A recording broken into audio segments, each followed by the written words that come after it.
I mentioned in sample problem 17.4 QC and QP, and I defined this C and the P terms as concentration and pressure. Remembering that when we're thinking about the amounts of stuff, particularly when we're dealing with gases, there's two ways to really think about the amounts that we have. We can think about concentrations in terms of molarity, or we can think of partial pressures in terms of atmosphere.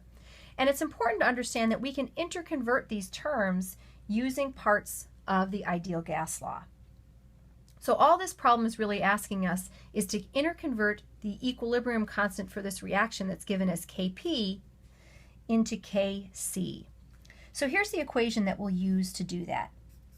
Kp is equal to Kc times RT to the delta N. R is just our good old gas constant, 0.08206 liter atmosphere per mole Kelvin. T obviously is the temperature in Kelvin, and delta N is the change in the number of moles of gas. And it's for the reaction as written, and so delta N equals the number of moles of product gas minus the number of moles of reactant gas. Anytime you're looking for differences, it's always product minus reactant, final minus initial. So in this case, if we look here and we try to figure out delta N, we can see that there's 1 mole of gas as products, 0 mole of gas as reactants. So for this problem, delta N equals +1.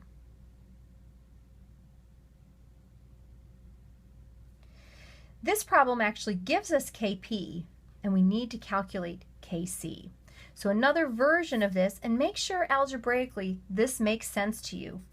Kc equals Kp times RT to the minus delta N. Mathematically, make sure that that makes sense to you.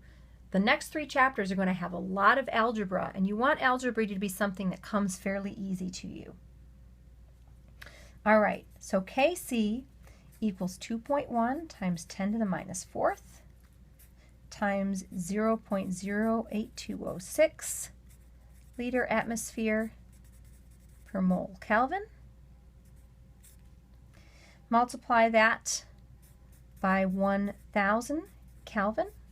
And it's important to realize it is this entire quantity that we take now to the -1.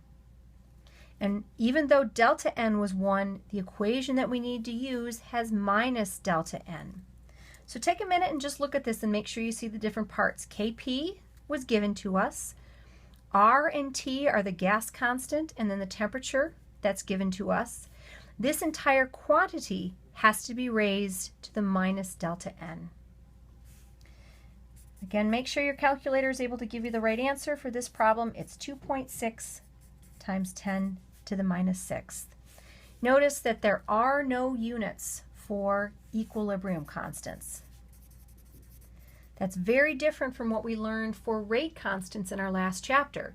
Rate constants do have units, and the units of the rate constant reflect the order of the reaction. If saying that's a little bit confusing, make sure you go back and review units for rate constants.